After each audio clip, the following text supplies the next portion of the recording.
100,000 Christians are murdered because of their faith each year. In many cases, governments are to blame because they pass laws that restrict religious freedom.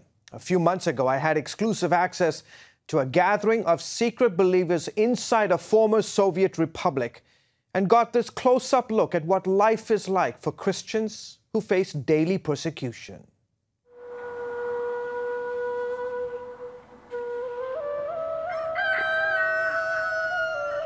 The setting could not have been more ideal. This is a beautiful location. 70% of the country is mountainous. Locals call it the second Switzerland of Asia. This is the mountains of Kyrgyzstan.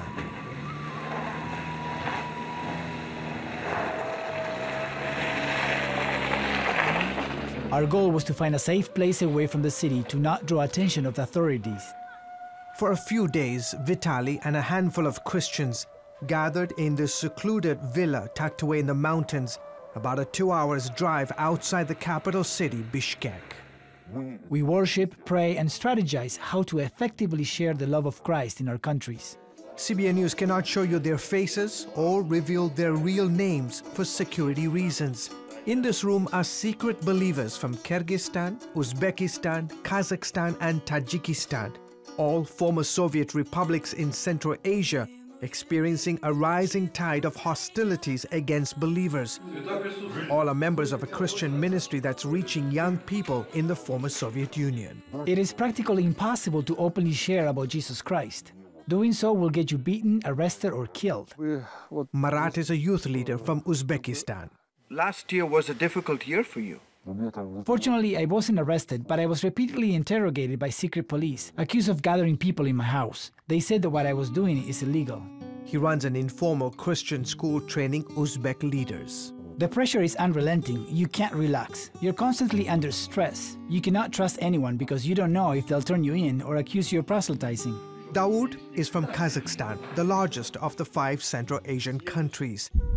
There were no Kazakh Christians back in 1990. Today, however, there are 15,000, but strict religion laws make it very difficult for churches to register. According to our law, you cannot attend church until you are 18 years old. That means we cannot hold youth meetings, discipleship classes, or Bible study. Ferouz is from Tajikistan. This is home video of his secret house church smuggled out of the country and obtained exclusively by CBN News. The meetings are small and typically held in a believer's home.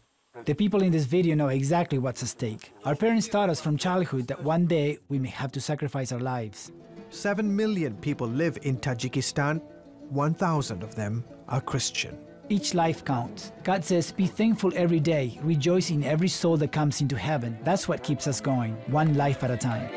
Religious freedom exists in all 5 countries under the Constitution, but barely. While Islam is the dominant religion, a more radical expression is taking root in Central Asia.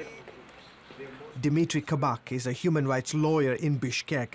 He says fear of radicalism has led governments to adopt laws controlling all religions, including Islam and Christianity.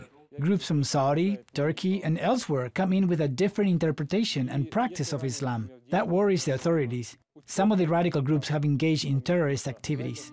Oleg works in remote villages of Kyrgyzstan. He remembers what it was like spiritually soon after the fall of the Soviet Union.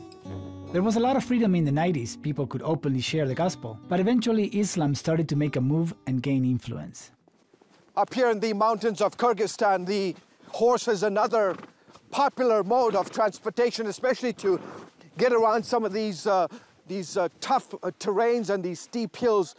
You know, for the believers, this is a spiritual oasis because it's an opportunity to get away from the almost daily routine harassment and persecution from the authorities and to come together in a safe place, a beautiful place, and to get spiritually energized. The beauty, the backdrop, the scenery, what a wonderful distraction from our daily challenges. To see Kyrgyz, Uzbek, Kazakh, and Tajik believers in the same place at one time is so encouraging. We draw strength from each other. We know we're not in this spiritual battle alone. Encouraged, refreshed, and re-energized, the believers are back home now and uncertain of the days ahead. Yet they stand boldly convinced of a calling to make the name of Jesus Christ known, no matter the cost.